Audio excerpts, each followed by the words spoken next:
more than an elephant. Their heart's the size of a car. Despite all that, we really know very little about the magnificent blue whales. Man has almost hunted them to extinction. But ironically, it was Sri Lanka's bitter civil war that gave them sanctuary. Only now that the war is over is the world seeing one of the greatest blue whale colonies ever discovered. These pictures are incredible, and Tim Noonan was right there alongside these giants.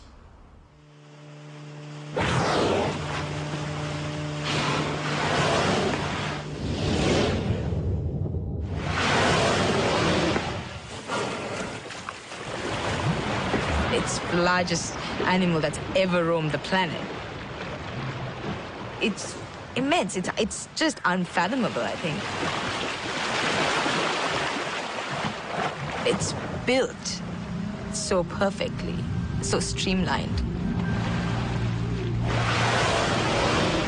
It's as if the ocean parts to make way for a living submarine. We're just metres away from the biggest creature that's ever roamed the planet. 30 metres long, weighing 140 tonnes. Pretty huge, huh? I mean, they're all bloody massive. It's really hard to imagine that an animal that large can exist at our doorstep, and we know so little about it. We're on a scientific expedition to a kingdom of rare blue whales located off the coast of Sri Lanka.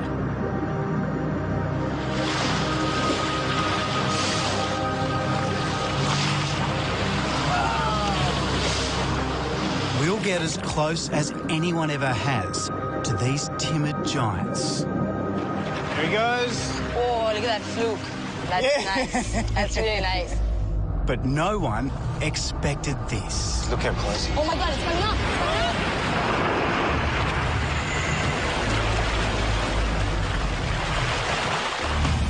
Almost all blue whales travel vast distances in search of food, from the warm waters of the equator to the North and South Poles. But in Sri Lanka, a tropical island about the size of Tasmania, the blue whales are different. They don't seem to migrate at all, and as yet, no one knows why. Blue whales in other parts of the world migrate vast distances, but the ones out here seem to hang around all year round, so it's pretty unusual. Our guide is marine biologist Asher de Vos from the University of Western Australia. Asher was born in Sri Lanka and leads the first major study of these unique blue whales. This is the least known population of blue whales in the world. But until now, it hasn't been safe to research these whales, has it? No, we've just come out of a 30-year civil war, and during that time, we didn't have access to these whales. We couldn't go out to sea. But now we've got the opportunity, and it's a time for us to really try to understand these populations. Now this wild ocean has been reopened, and Asher's scientific study is beginning. But for a long time, she thought this day would never come. This is a part of the world where women aren't in the forefront of things. And I think that was one of my biggest challenges, convincing people that I could do it. Even though I'm not a man, I don't need to be a man to do what I do. I want to know more. I want to know more about the largest animal that's ever roamed the planet. We don't know anything about it, and it's hard for me to understand how these huge creatures can be just there, and we know next to nothing.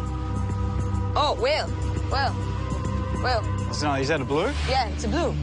There's a blue right out there. We're 20 kilometres off the southern tip of Sri Lanka. There she is. Just there. There he is. Whoa.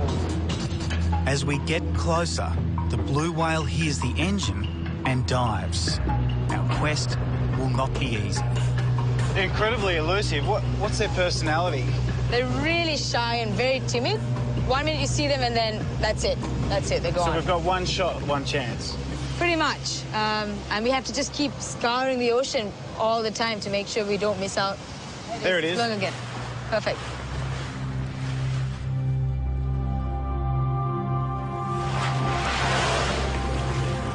This whale doesn't get spooked.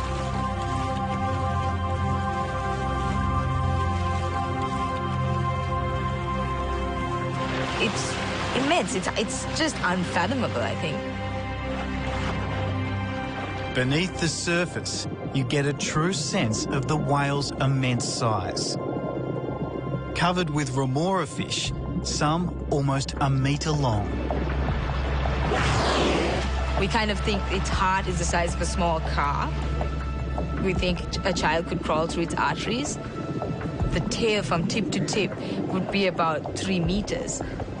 It's so huge, but when it moves, it's so gentle and absolutely graceful when it's about to dive and it lifts its tail out of the water and just slithers gently into the water.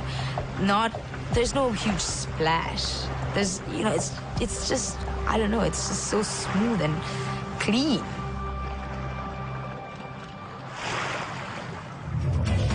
Blue whales were a prime target for hunters last century. No other whale delivered as much oil and meat. Hundreds of thousands were killed. In the last 50 years, their numbers have hardly increased. Only 10,000 are left, which is why they remain endangered. Perfect. Right there.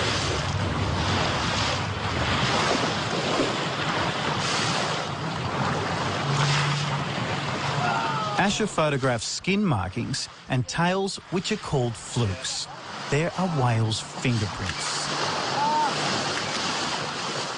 Her photo album is the first whale census here. She's also marking the exact location of every whale we see. We can paint some kind of picture of what might be happening underwater. And above water, there's danger in all directions. Asher's whales are right in the middle of one of the busiest shipping lanes on Earth. Her research is looking at whether a slight change of course for the ships might reduce collisions with whales. But the biggest potential threat to whales from peace is a new and unregulated whale watching industry. Here in the port of Marissa, there are 15 boats chasing blue whales. Next year, it's predicted there'll be 100. There are small-time operators, through their ignorance, they might be too close to whales. Chitral Jayatalaki is a naturalist with Sri Lanka's biggest tourism company.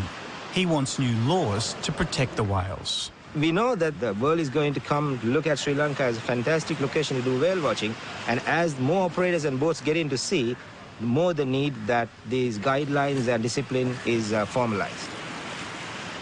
My dream is one day, if Sri Lanka is known as the land of the blue whale.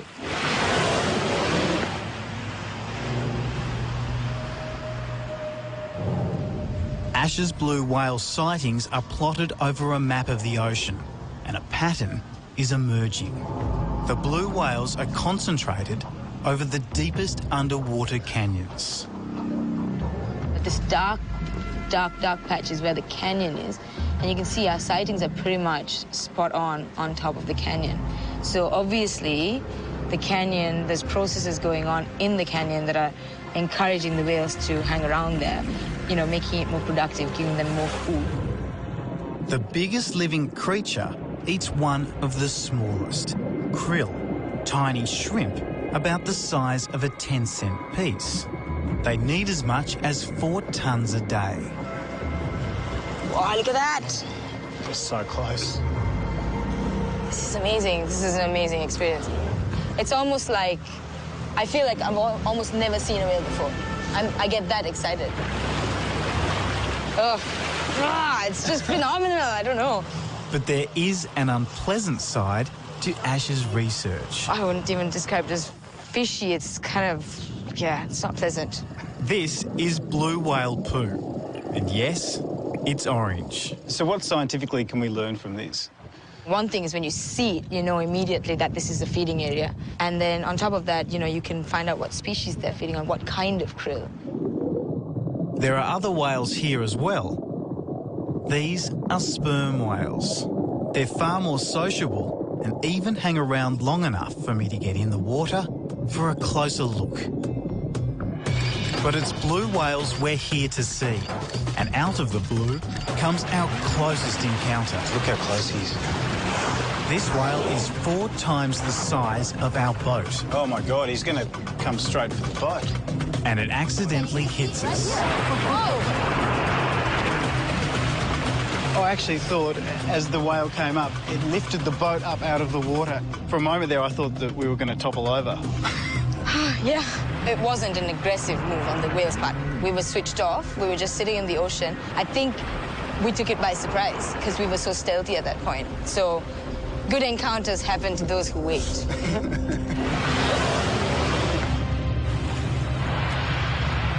Every encounter means I learn something new. You know, every time I go out, every time I sit there, every time I follow a whale, I'm learning something new about their behavior. Oh, it's coming up, it's coming up. My hands are shaking, guys. My heart is racing. I can't even. And I have seen hundreds of these whales. Oh my God. Oh my God. Ooh, butterflies in the stomach. It's crazy. Every single sighting is phenomenal, and every single time I remind myself just how mind-blowing lucky I am to be able to go out and sit with the largest animal on the planet. I mean, who wouldn't smile, right? Give us a high five. High five. Yes. Ah. Great stuff. And those pictures by our cameraman Jason Wotherspoon are regarded by some experts as the most revealing pictures ever captured of blue whales.